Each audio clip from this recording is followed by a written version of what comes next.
Welcome back again, everyone. This is the fourth and final section of our Chapter 9 lecture series. This section is entitled The Limits of Prosperity. The focus question for this section is, how did the market revolution affect the lives of workers, women, and African Americans? The concepts of liberty and prosperity flourished in tandem during the course of the first half of the 19th century, inspired by the market revolution, by the influences of transcendentalism, and the influences of the Second Great Awakening. The right to compete for economic advancement became a touchstone of American freedom.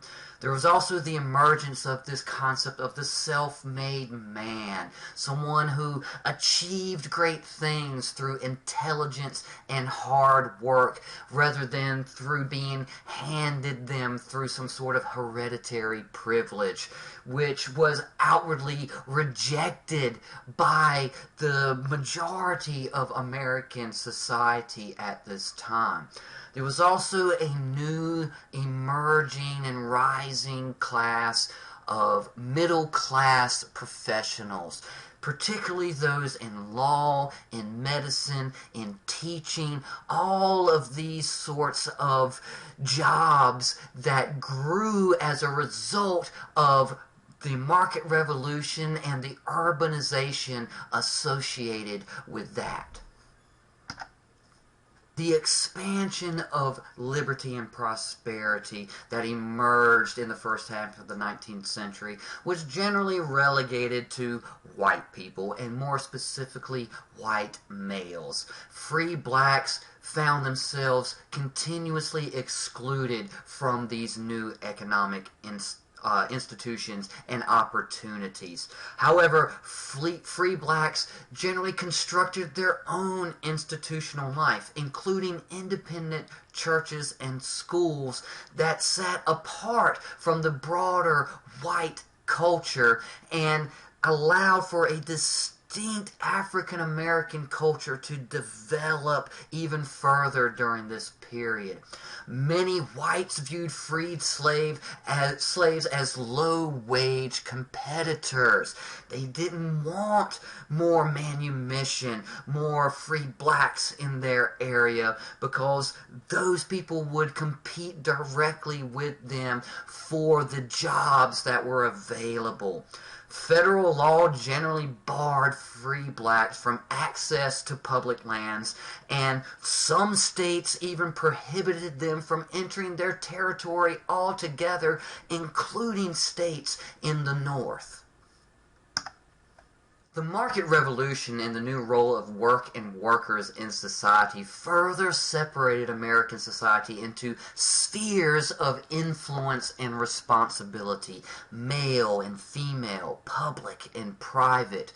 Concurrently, there arose a phenomenon known as the cult of domesticity, which was a new version of femininity, which glorified a woman who could create a private environment in the home that shielded their families from the competition of the market economy.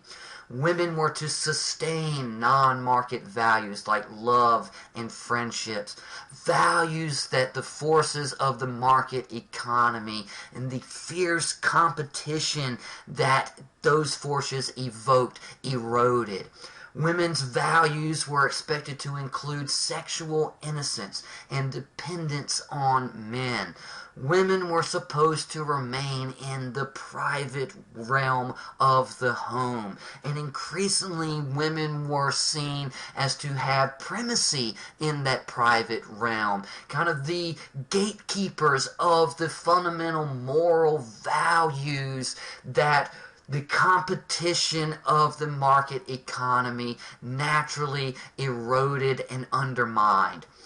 Of course, this stark separation of spheres, of male and the public sphere, of female and the private sphere, was only really available to middle or upper class families. Lower class families did not have the economic stability in which they could devote any sort of thought or time to this separation of spheres, and women and children were still very much expected and often even required due to financial reasons to work outside the home in order to maintain food on the table and a roof over their heads. The lithograph you see here helps to illustrate this idea of separate spheres and the distinct roles that women and men were expected to play in the home and in society at large. See here, women were expected to become wives and mothers and basically support their families from cradle to the grave, whereas men were expected to perform public service in the military or in political office, become men of business, and their lives were very much lived very much in that public realm, if you will.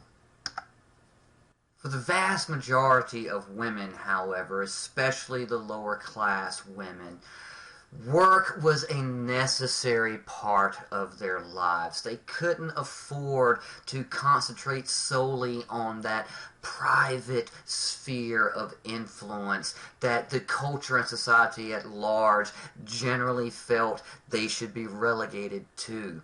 However, women face severe disadvantage in the labor force and the workplace. Only low-paying jobs were available to them, typically as domestic servants or factory workers, especially in those textile mills, or as seamstresses or other low-paying jobs of that nature that were already directly tied to this idea of women's work, especially the domestic housework and sewing, spinning, weaving, things of that nature.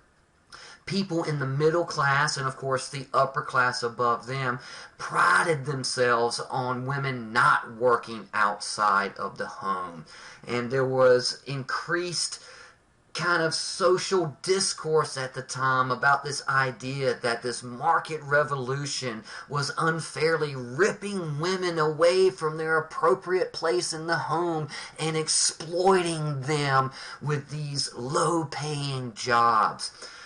Many claimed that men should earn what was known as a family wage, enough money from their one job that they could support a family, a wife and children on that one income alone, which would limit the necessity of women having to seek works outside of the home in order to help their families make ends meet. Many Americans saw the market revolution not as an expansion of liberty and prosperity, but as a contraction of freedom. This growing reliance on wages and the dependence on an employer for sustenance and security was seen by many as a restriction of American freedom. And of course, employment itself was increasingly subjected to fluctuations in the markets, and thus there was a problem of chronic unemployment, particularly in the industrializing northern regions. There was also increasing class divisions as a result of the market revolution, a growing inequality between wealthy and poor, unskilled, and domestic laborers. All of these issues led to the rise of what has been known as working man's parties, which are really the seeds of labor unions. These working man's parties sought to mobilize workers, and union organizations demanded shorter hours and higher wages for their employees.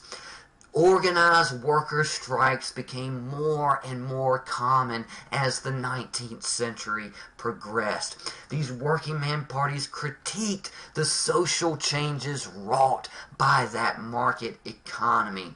And there was this growing idea that economic security for all was essential to American freedom. So there you have it, folks. That's it for the fourth and final installment of our Chapter 9 lecture series. As usual, I hope you learned a lot. Study hard, and I'll see you soon.